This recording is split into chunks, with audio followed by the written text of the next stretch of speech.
Wala. Babalik ta rin lang kayo nun. Kung tuso kayo, mas tuso siya.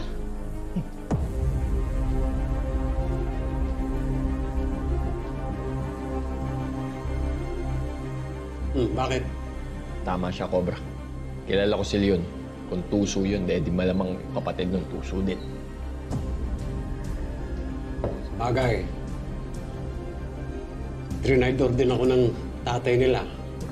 Malamang, mana sila kay Jaguar. Ano sinasabi niyo? Si Shaira? Si Leon? Magkapatid?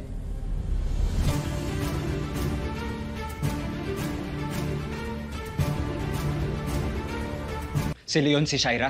Magkapatid sila?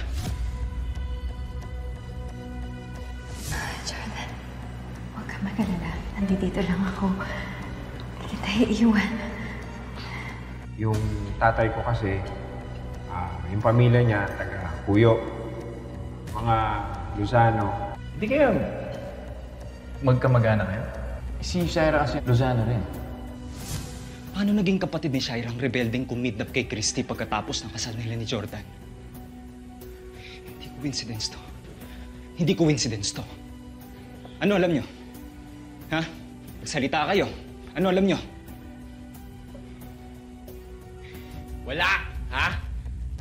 Wala kaming alam. Basta ako sumunod ako sa utos ni Leon. Kaya manahimik ka dyan. Saka tagal na nun. Wala na kaming pakialam doon. Ang mahalaga, habang buhay ka, may alas kaming pinanghahawakan at magbabayad sa amin si Shaira.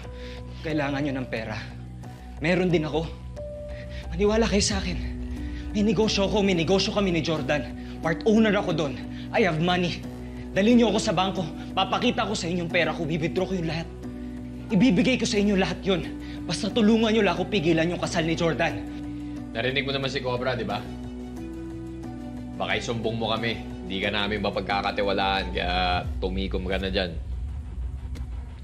Teka, huwag pa dalos-dalos. Ipakita mo muna sa amin ang pera mo sa bangko. At saka namin pag-iisipan kung papayagan ka namin dyan sa gusto mo.